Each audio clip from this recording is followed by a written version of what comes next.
인사하고 우리 말씀 앞에 서겠습니다. 좌우, 앞뒤, 옆분들과 같이 인사합시다. 주님의 날입니다. 축복합니다. 잘 오셨습니다. 반갑습니다.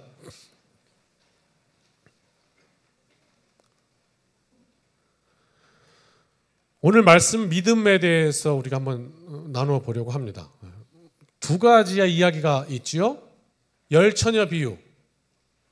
재밌습니다. 이야기가. 10명의 처녀가 있었대요. 신부.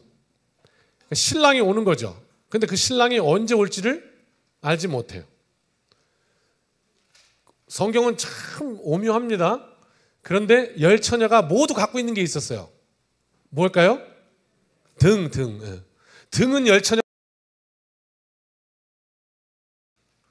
한번 생각해 보시죠. 우리가 다 예수를 주로 고백하는 사람들이니까 우리라고 볼 수도 있겠고. 근데 그 가운데 5처녀는 기름이 있는데 5처녀는 기름이 없어. 기름은 뭐냐면 그 등 되게 하는 거예요. 빛을 낼 수 있도록 태우는 거예요. 어쩌면 그리스도를 주로 고백하며 그리스도를 향해서 태울 수 있는 우리 열정, 우리 준비된 마음, 이렇게도 볼 수 있겠고, 여러 가지로 해석할 수 있겠죠. 아무튼 신랑이 왔다 그러니까 또 재밌는 사실은 뭐냐면 기름을 준비했던 그 5처녀도 역시 그날 밤에 신랑이 올 줄은 생각을 못했어요. 그들은 미리 생각을 해서 기름을 준비했던 게 아니다. 이게 핵심이에요. 그들도 몰랐어요. 그런데 기름이 준비되었다. 그리고 왔어요. 기름 준비 안 된 처녀들이, 야, 우리도 신랑 맞아야 될 거 아니냐? 우리한테도 좀 기름을 나눠다오. 우리가 이걸 너희들 나눠주면 우리도 못 쓰고 니네도 못 쓰고 둘 다 망한다. 그러니 차라리 나가서 파는 데 가서 사오너라. 그랬다는 거예요. 그 5처녀가 기름 사러 간 사이에 이미 신랑 결혼식은 끝나버리고 문은 닫혔다. 이게 이제 그러면서 마지막 13절 얘기하죠. 혹시 펴줄 수 있습니까? 13절에 그렇게 얘기하잖아요. 깨어 있으라. 그날과 그 시는 알지 못한다 말하는 거죠. 그 다음 달란트의 비유입니다.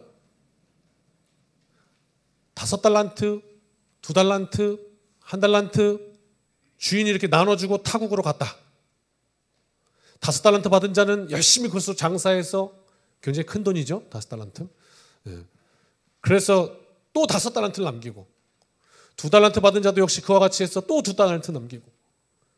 그런데 1달란트 받은 자는 어떤 마음에서 그랬는지 모르겠습니다. 뭐야, 쟤네들은 5달란트인데 왜 나는 1달란트야? 라고 생각했는지, 아니면 그가 원래 그렇게 욕심이 없는 건지, 열정이 없는 건지 그건 잘 모르겠습니다만 그냥 땅속에 꽁꽁 묻어두었다. 그랬다 주인이 오시니까 다시 돌려드렸다. 받으십시오. 그런데 악하고 게으른 종아, 네가 땅에다가 묻어놓은 거 내가 받을 거였으면 차라리 은행에다 맡겨 이자를 갖고 올 것이지 라고 말씀했다. 이런 2가지 이야기입니다. 오늘은 이런 차원에서 한번 우리가 이 말씀을 살펴보면 도전이 되겠습니다. 우리가 이제 예수 믿으니까 예수 믿으면 이제 교리라는 게 있지 않습니까? 그 중에 가장 핵심되는 거, 그게 뭐냐? 이 개신교의 교리의 핵심은 오직 믿음. 루터의 시대부터 외쳤던 오직 믿음입니다. 어떠한 행위나 공로로 인함이 아니라 오직 믿음으로 말미암아 의인은 믿음으로 말미암아 살리라 그랬어요. 오직 믿음. 구원은 믿음으로 얻는 것이다. 이게 이제 가장 핵심 교리입니다. 우리가 이런 것도 알아야 돼요. 논리도 잘 알아야 돼요.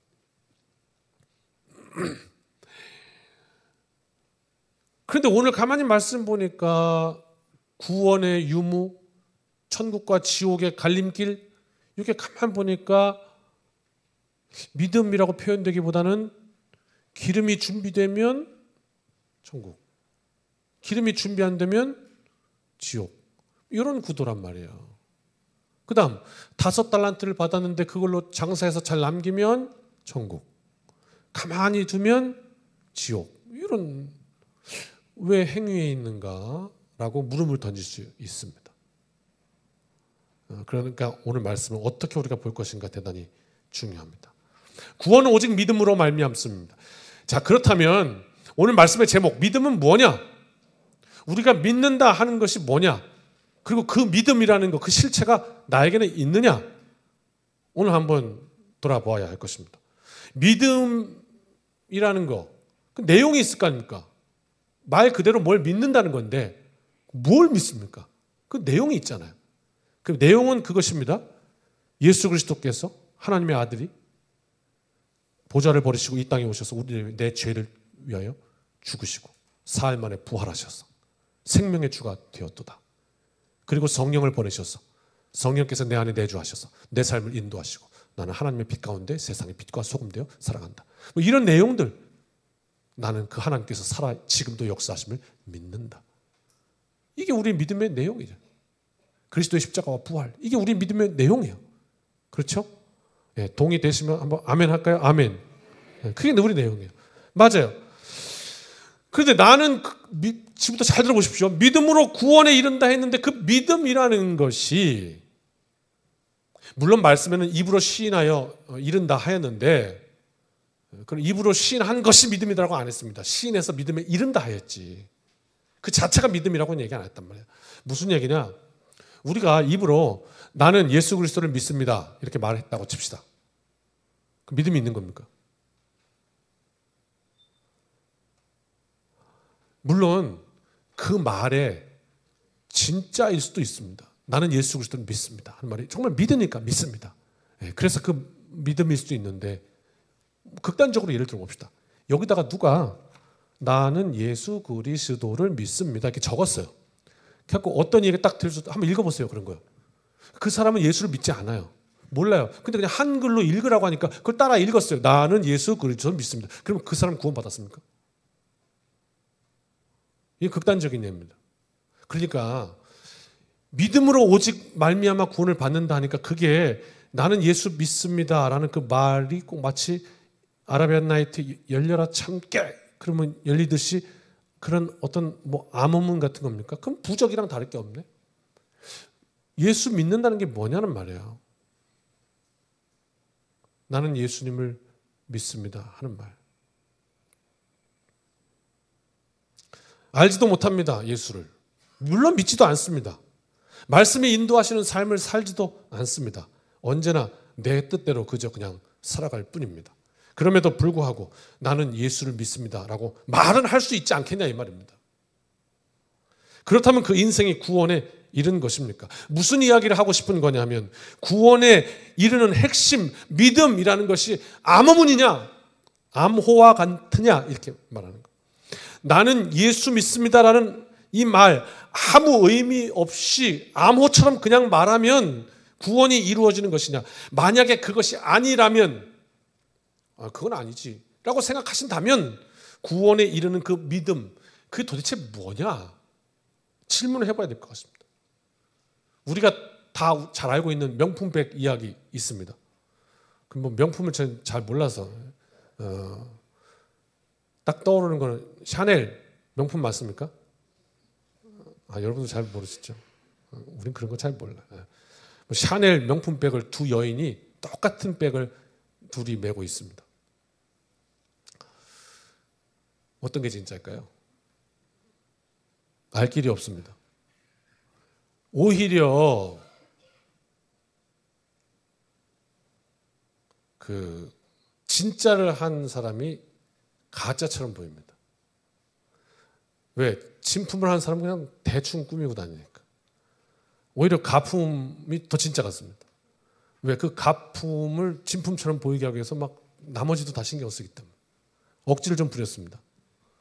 그래서 가짜가 진짜 같고 진짜가 가짜 같고 뭐 이런 헷갈린 상황인데 들통난다면서요. 비가 오면 그거 아닌가? 네. 비가 오면 진품은 가슴에 품고 가품은 머리에 이고 거기서 차이가 난다. 무슨 얘기를 하고 싶은 거냐면 어떤 사건에 나타난 결과로 말미암아 이것이 진짜였는가 가짜였는가가 드러날 수 있다. 확인할 수 있다. 확증할 수 있다. 어떤 드러난 결과로 인해서 우리에게 그 믿음이라는 것이 있는지 없는지가 드러날 수 있다. 확인할 수 있다. 확증할 수 있다. 그 말이에요.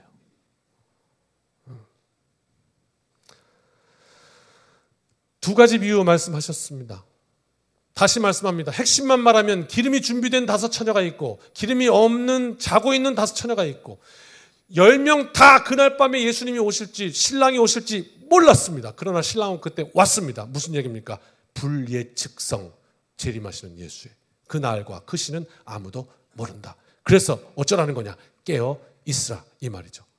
자, 그러면 결국 천국과 지옥의 나뉘는 그 나눔이 등불에 태울 기름이 있느냐 없느냐라는 건데 이게 도대체 믿음과 무슨 상관이 있습니까? 오직 믿음이라고 했으면서 왜 또 행위로 천국과 지옥이 나눠집니까? 왜 그렇습니까? 그런 말이 아니라 믿음으로 구원에 이른다 하였는데 등불이 준비된 결과로부터 믿음이 있는가 없는가가 확인될 수 있다 이 말입니다. 이 말을 하는 겁니다. 신랑께서 곧 오신다 하였기 때문에 오늘 오실 수도 있는 그 가능성 앞에 그 말을 내가 믿는다면 어찌 그 여인이 기름을 준비하지 않고 잘 수가 있단 말이냐 이런 말이 되는 겁니다. 믿는다면 그러니까 믿음으로 인한 결과가 있다 이 말을 하고 있는 겁니다. 믿는다면 기름을 준비하지 않고는 견딜 재간이 없다. 믿음의 결과는 기름 준비함으로 나타난다. 우리에게 이 말씀을 그럼 주시는 이유는 뭘까요? 이 말씀을 주시는 이유는 이 말씀을 통해서 내 삶을 들여다보는 거예요. 나에게는 기름이 있나? 들여다봐야 확인되는 거야. 안 그러면 몰라요. 모르고 그냥 산다니까요. 그런데 말씀 앞에 다시 한번 그러니까 이 시간이 굉장한 기회예요. 예배 시간이 생명의 기회라고. 나의 제 삶 속에 한번 발자취를 돌아볼 필요가 있어요. 기름이라는 건 뭐 열정이라고도 했어요. 그리스도의 빛을 태우니까. 내가 그리스도인으로서 이 한 주간도 하나님의 빛을 태울 준비가 지금 되어 있나. 그런 거죠. 하나님의 영광을 위해 내 삶을 내어드릴 준비가 되어 있나. 이게 이제 기름이에요. 그걸 한번 점검해 보는 거예요. 그러므로 내게 믿음이 있나 확인되어지는 것이죠. 제가 열이 좀 납니다. 난다는 게 아니라 가정입니다. 그리고 아픕니다. 그러면 이게 지금 감기 몸살이 온 건지 아니면 이게 지금 코로나에 걸린 건지 알 길이 없습니다. 그래서 어떻게 해요? 검사하는 거잖아요. 그런 거예요. 알 길이 없으니까 검사하는 거예요. 마찬가지로 말씀으로 내 삶을 돌아보는 것. 내 인생에 기름이 준비되었구나. 그러고 나니까 내가 이렇게 하나님의 뜻대로 살고자 하는 열정이 있구나. 그걸 보니 내 안에는 믿음이 있는 거구나. 이렇게 확인이 된다 이 말입니다. 아니면 내 인생에는 기름이 없구나. 내가 예수 그리스도를 믿는 게 맞는가. 이렇게 점검하는 것이 우리에게 유익하다 이 말입니다. 그래서 이 말씀을 주셨습니다. 행위로 구원받는다 이 말을 하신 게 아니라 다시 한번 이 이야기를 통해 우리의 믿음을 점검하게 하신 것입니다. 그 믿음, 살아있는 믿음, 오직 믿음 그것으로 구원에 이를 것입니다. 두 번째는 달란트 비유입니다. 이 달란트 비유의 핵심 질문은 이것입니다. 맡기신 부르심에 응답하였는가? 이 질문이에요. 달란트라는 말, 영어로는 탤런트죠. 우리말로 번역하면 재능이라고도 번역합니다. 저는 대학교 때 성악, 노래를 전공했는데요. 노래를 하다 보면 이제 이 성악하는 사람들의 이제 마지막에 이야기하는데 이런 얘기 합니다. 열심히 노력하는 것도 되게 중요한데 이게 참 불공평합니다. 그런 의미에서는. 왜? 타고난 거를 따라가기가 힘듭니다. 정말 타고난 일들이 있습니다. 목소리 타고난 것. 그때 우리는 이런 표현을 합니다. 신이 내린 목소리. 무슨 얘기입니까? 내가 정말 좋은 악기를 가져서 타고났답니다. 야구 선수에겐 진짜 DNA가 좋아서 기가 막힌 운동신경을 가지고 태어났답니다. 타고났답니다. 그거를 뭐라고 하냐? 신이 주셨다 이렇게 표현하는 거예요. 하늘이 내렸다 이렇게 표현한단 말이에요. 그 무슨 얘기예요? 내 안에 있는 게 아니라 받은 거다 그 말이에요. 받은 거다. 재능, 탤런트, 달란트 이게 뭐냐? 받은 거다. 이렇게 표현을 하네요. 내 거다. 내가 엄마 뱃속에서부터 챙겨 갖고 나온 거다. 이렇게 표현을 안 하고 하늘에서 내게 주신 것이다 이렇게 표현하네요. 뭐가요? 재능이. 여러분은 어떤 재능이 있으십니까? 나는 10,000가지 재능이 있다면 10,000가지 다 못해 이런 사람은 없습니다. 다 저마다 주신 은사가 있습니다. 잘하는 게 있습니다. 좋아하는 게 있습니다. 근데 그걸 뭐라 그러냐? 하나님이 하늘에서 주신 것이다 이렇게 표현하는 거예요. 하나님께서 내게 주신 탤런트, 달란트, 재능 이것을 당신은 무엇을 위해 사용하고 계십니까? 이게 질문입니다. 이 달란트 비유에 5달란트, 2달란트, 1달란트 그런데 그 내게 주신 재능을 나는 무엇을 위해 사용하고 있습니까 지금? 여기서 우리는 믿음을 확인해 볼 수 있다는 겁니다. 결과로부터 믿음을 확인할 수 있다. 우리가 받은 재능 이것을 점검해 보면 또한 우리의 믿음을 체크할 수 있다. 이것입니다. 지난 월상 예배 때 우리가 지난주까지 지금 몇 차례 계속해서 교회 주변을 돌면서 땅밟기 기도를 했습니다. 드디어 지난 목요일 11월 30일에 최종 계약이 완성됐습니다.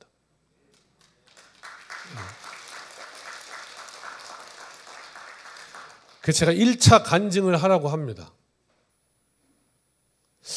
이건 내가 1인당 10만 원씩은 받아야 되는데 이 간증을 하려면 해주기도 아깝네.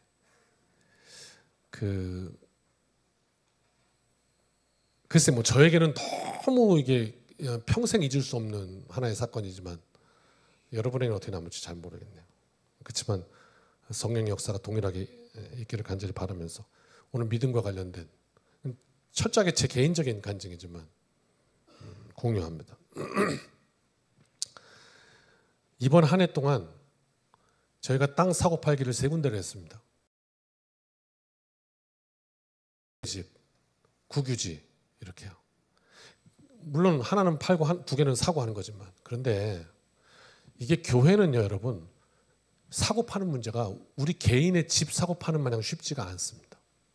왜 쉽지가 않냐면 이 교회가 어떤 개인 재산으로 되어 있지가 않아요. 그러니까 기독교 대한감리회 유지재단 서울 광화문에 있는 거기에 다 전국 감리교가 예속되어 있기 때문에 그 하나를 사고 팔려면 우리 지방에서는 우리 구역회를 해야죠 먼저. 그 다음에 감리사님이 와서 또 허락해야지. 그 다음에 연회 가서 또 연회 이사들을 경유하면서 허락받아야지. 감독에게 보고해야지. 그 다음에 어떻게 본부로 올라가서 유지재단 이사회를 한 달에 한 번씩 여는데 거기를 가서 또 통과해야지. 거기 통과하면 문화체육부에 또 넘어가야지. 갔다가 오는데 또 시간 걸리면 그럼 또 이제 은행과 관련이 있으면 또 은행과 또 조율해야죠. 이 모든 걸 다 한 다음에 그 다음에 이제 나머지 그 보통 개인이 집 사는 과정을 밟아야 돼요. 그 하나 하는데 이렇게 복잡해요.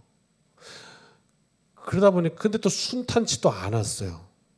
계속 뭐가 좀 밀리고 잘못되고 뭐 은행에다가 이렇게 한다는데 뭐 담보물을 잡았는데 그게 또 담보가 되네 마느냐 하면서 계속 브레이크를 걸어가지고 되게 힘들었어요. 저도 인간적인 한계를 좀 느끼고 있는 상황이었습니다. 스트레스가 좀 있으니까. 그래서 힘든 가운데 이번에 이제 로드매집이 요번 한 번만 딱 말씀드릴게요. 모르시는 분들 계시니까 다 그냥 공유하시라고. 우리 교회 소식이니까 우리 이야기니까 우리 집 이야기니까. 로드매집 20억 판매되는 대금이. 그다음에 여기 앞에 땅 11억, 저 뒤에 땅 4억 이렇게 돼요. 그러니까 우리가 로드매집이 이제 이렇게 매각되면 이거 팔아도 남아 돈이. 그럼 우리가 또 이제 빚도 다 갚을 수 있고 뭐 이런 상황이에요. 그래서 좋아지는 상황인데 로드매집을 팔으려면 청라에 있는 교회가 사줘야 돼요. 근데 그 교회도 자기 교회가 팔려야 우리 걸 사는 거예요. 왜냐하면 교회가 이사 오는 거예요. 여기가 이제 교회가 되는 거예요. 로드매집이. 그래서 자기도 팔려야 되는데 그걸 또 주한장로교에서 사기로 했어요. 다 됐다고 그랬는데 막판에 안 됐어요. 그래갖고 잔금 날짜가 자꾸 미뤄지는 거야. 잔금 날짜가 미뤄지니까 우리는 어떻게 돼요? 국유지를 샀는데 1억은 계약금을 냈고 10억이 잔금인데 그게 늦어졌어요. 국유지는요, 늦어지면 어떻게 되냐? 연체이자가 붙어요. 그게 얼마냐? 연 10%. 10억에 10%면 얼마예요? 1억. 1년에 1억 내야 돼요. 이자만. 한 달에 1,000만 원씩. 이게 무슨 얘기냐? 우리가 여기 잔금 처리가 되면은 내지 않아도 될 돈을 한 달에 1,000만 원씩 계속 내야 되는 상황인 거야. 우리 교회 재정이 그렇게 녹록지 않아요. 팍팍해요. 한 해 돌아가는 삶살이가. 그런데 그냥 이자로만 1,000만 원씩 나가면 어떡하겠냐고. 그 참 난감한 상황이었단 말이에요. 그런 상황에 전화를 받았어요. 이제 그 중개하시는 강화의 부동산 사장님이. 그 제가 아니 이거 잔금을 못 치르면 우리가 지금 이런 상황인데 이거 어떻게 하면 좋냐고 그랬더니 글쎄 뭐 중도금까지 다 치러놓은 상황이라 뭐 어떻게 할 수도 없고 뭐 저쪽에서 뭐 하기를 기다릴 수밖에 없죠. 뭐 이렇게 얘기를 하니까 제가 갑자기 그동안 쌓인 게 이게 확 올라오더라고 사실은. 그래서 그렇게 말씀하시면 안 된다고. 정확하게 잔금 날짜를 정해주고 이렇게 해야지 약속을 했는데 뭐 굳이 그러면 어떡하냐고. 그럼 뭐 법적 분쟁 가야죠. 그러니까 뭐 어떡하냐 말이죠. 결국 그날 좀 제가 썽을 낸 것 같아요. 그리고 지나고 나니까 우리 와이프가 그때 같이 옆에 있었는데 여보 당신 오늘 너무 그거야. 내가 그랬구나 이렇게 또 알게 됐어요. 그래서 하여튼 그랬어요. 근데 나중에 알게 된 거예요. 그 부동산 사장님이 그날 저와 전화 통화를 통해서 이 목사 되게 까칠하네. 되게 성질이 아주 있네. 이렇게 하셨던 모양이에요. 그리고 또 우리 조장로님이랑 또 이렇게 지인이신 것 같아요. 그 장로님한테 물으셨대요. 당신 목사님은 까칠하냐? 그때 우리 조장로님이 또 그러셨다네. 또 한마디로 해병대라 그래. 그러셨다네. 또 아무튼 그랬어요. 그러니까 그분은 나한테 대한 이제 그런 감정을 갖고 있는 거예요 지금. 그리고 그 이후에 땅밟기를 했어요. 돌았어요. 여러분은 어떤 기도하셨나요? 기도를 하는 가운데 이런 생각이 들더라고.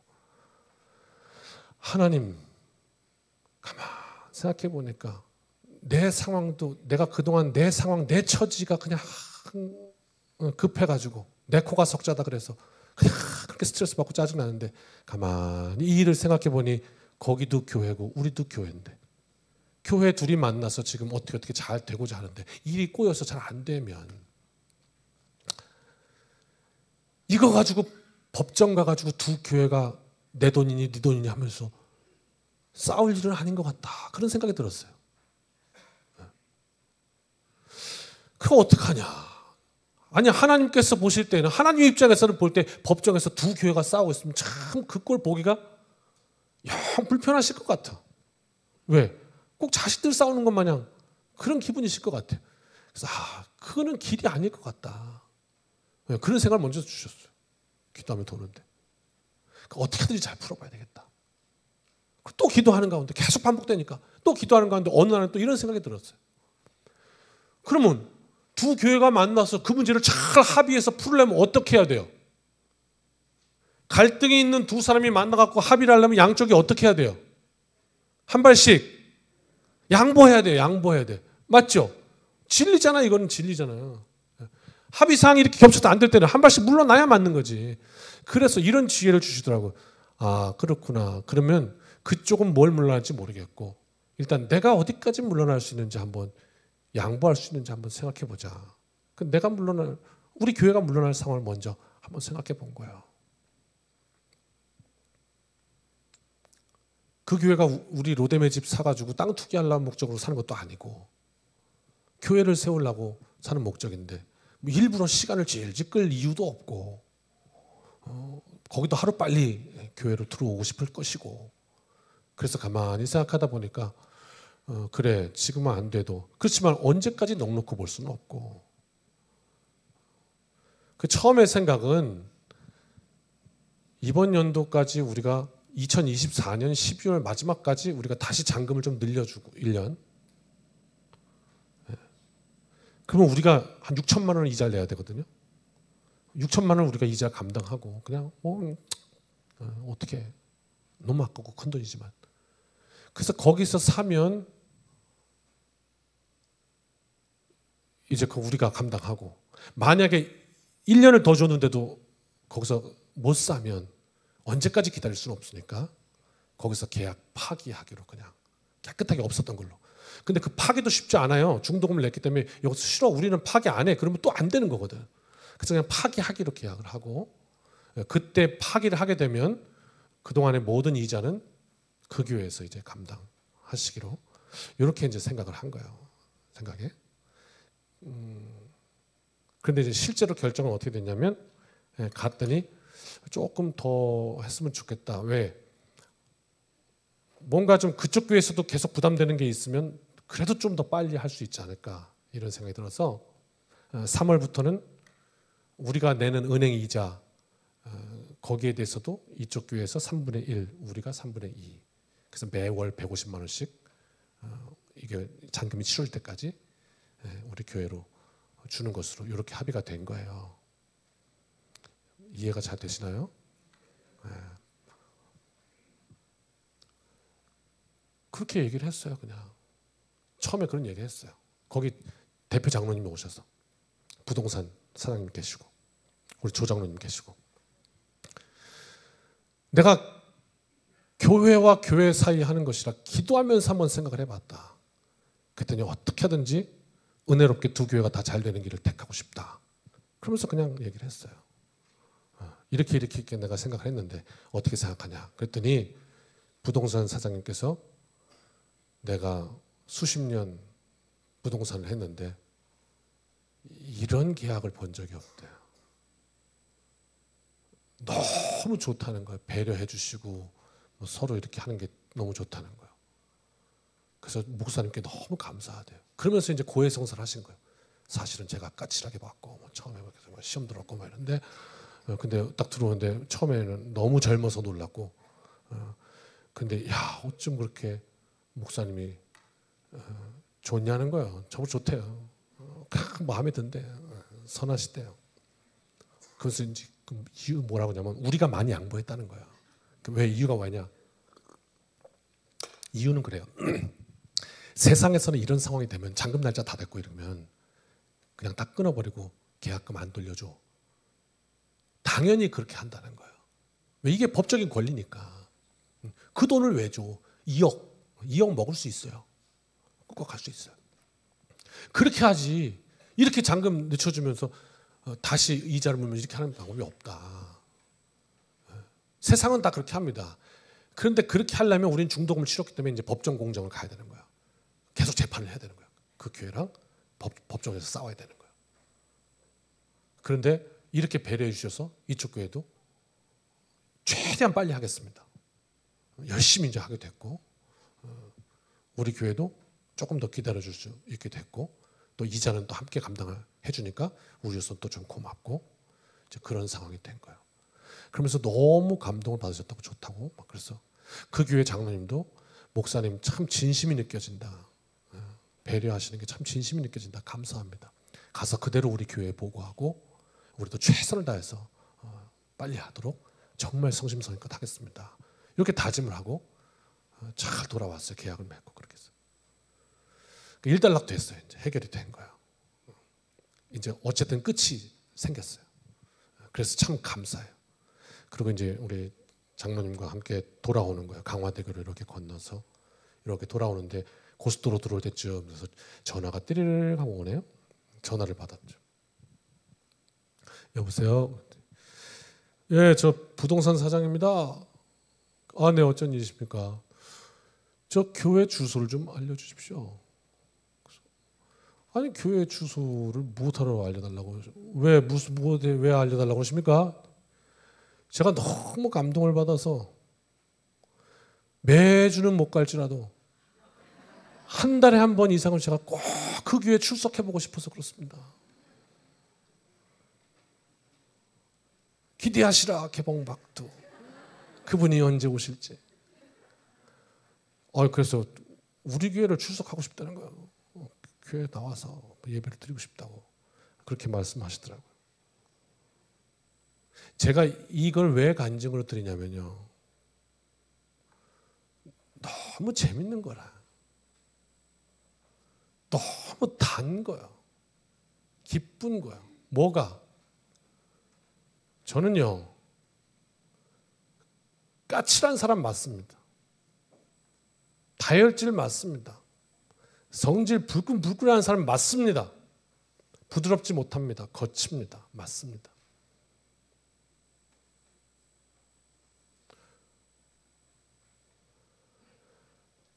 그게 제 모습입니다. 근데 기도하다 보니까 하나님이 나는 그거 기뻐하지 않는데 라고 깨달음을 주셨습니다. 그래서 잠깐 내 생각을 뒤로 하고 그 하나님이 기뻐하시는 길로 한번 가보고 싶었습니다. 그래서 그쪽으로 생각하고 그쪽으로 방법을 찾고 그쪽으로 내 발걸음을 옮겼습니다. 그랬더니 절더러 선하답니다. 절더러 인자하답니다. 제가 그러니 지난 월삭 때 이 예화를 안 하고 싶었겠습니까? 그날 본문이 뭐였냐면 세 가지 인생의 큰 복, 그 가운데 하나가 뭐냐?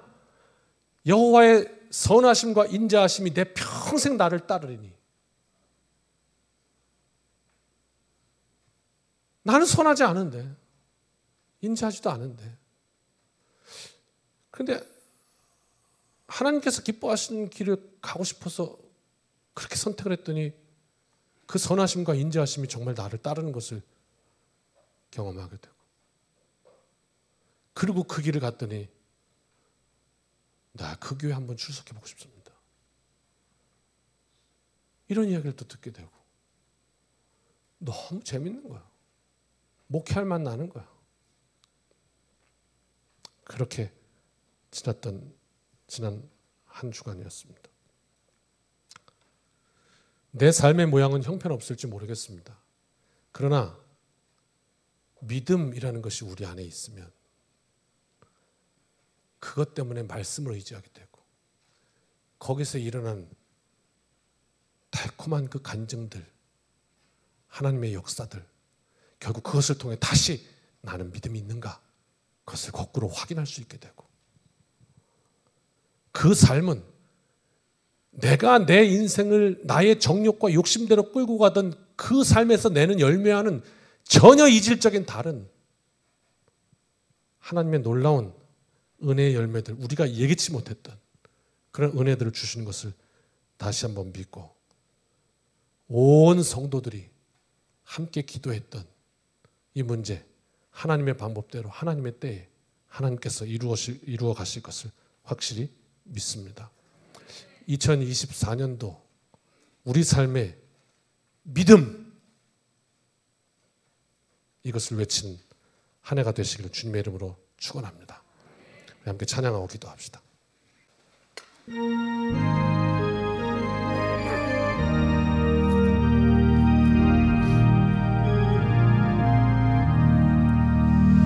저 하늘 걸어가신 주여, 성령의 큰 보를 주소서. 내 영혼 기도 들어주사 성령의 큰 보를 주소서. 주 약속하신 말씀대로 다 정결케 하여 주소서. 그 거룩하신 이름 따라 성령의 큰 불을 주소서. 주여 기도 들어주사 성령의 큰 불을 주소서. 주 말씀 따라 살아갈 때 성령의 큰 불을 주소서. 내 영혼 자고름 지어서 새 사람이 버려지고 내 헛된 것을 태우도록 성령의 큰 불을 주소서. 이 냉랭하고 악한 마음에 성령의 큰 불을 주소서. 내 마음에 사랑 불타도 성령의 큰 불을 주소서. 착한 세력 물리치고 나 참되게 살아가는 것 다 주님의 은혜이시오니 성령의 큰 불을 주소서. 나 담대하고 순종하네 성령의 큰 불을 주소서. 나 주께 이웃 인도하네 성령의 큰 불을 주소서. 주 제단 위의 모든 것을 다 바치니 받아주소서. 나 주님만을 기리도록 성령의 큰 불을 주소서. 아멘. 기도하겠습니다. 이제는 우리 주 예수 그리스도의 크신 은혜와 아버지 하나님의 무한하신 사랑하심과 성령님의 동행하심이 믿음 오늘 우리의 삶 가운데 확인하며 다시 한번 믿음으로 살기를 소원하며 결단하며 이 문을 나서는 여기 모인 주님의 백성들 머리 위에 이제로부터 영원까지 함께하여 주시기를 축원하옵나이다. 아멘.